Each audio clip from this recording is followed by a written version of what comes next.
Greetings world. We are anonymous.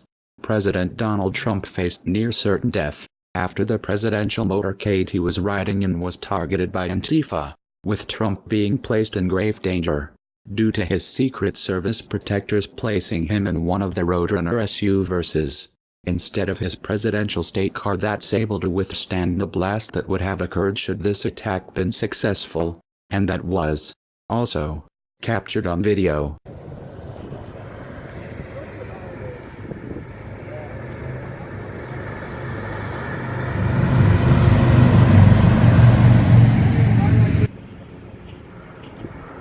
There's the beast.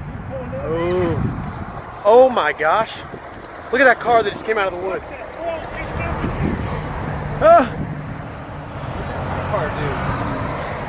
That car right there just drove out of the woods.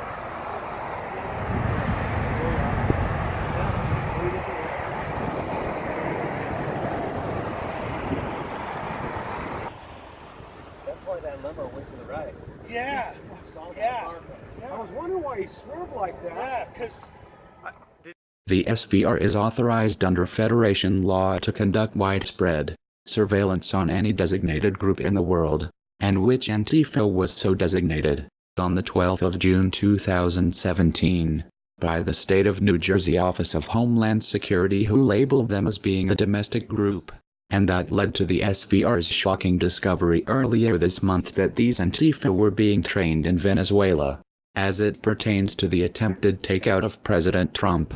SVR surveillance of Antifa operating in the state of Missouri, known as Kansas City Antifa, showed large numbers of them being employed by Google Fiber, and whose location is in a building located at 908 Broadway, in downtown Kansas City, where, also, Antifa frequently hold meetings.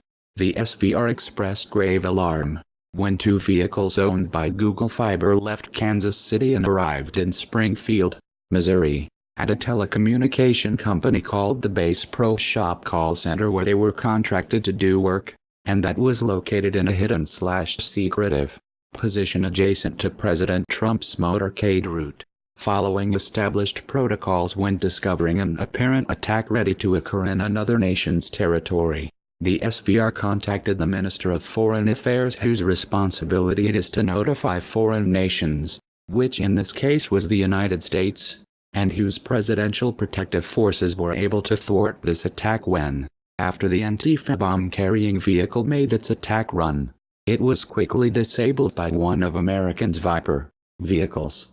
In a quick cover-up of the stakeout attempt against President Trump, the mainstream propaganda U.S. news media immediately blacked out this event from being able to be known by the American people, with only a bare handful of local media reports even reporting it, all of whom lied with their saying that the Antifa attack vehicle was just a car that lost control of its brakes, and it occurred at the exact same time President Trump's vehicle was in its sights.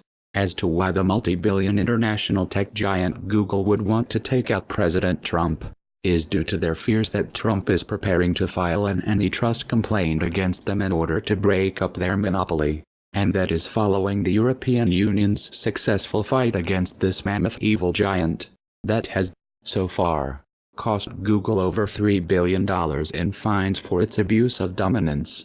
Failing in their attempt to take out President Trump by using their Antifa, Google then went on a rampage against all of their enemies, the most noted being their threat to cut off funding, estimated at $21 million a year, from the highly influential think tank New America Foundation unless they immediately fired their Google experts, who are the most experienced in the world as to how this evil giant runs their monopoly and has corrupted the entire U.S. government structure.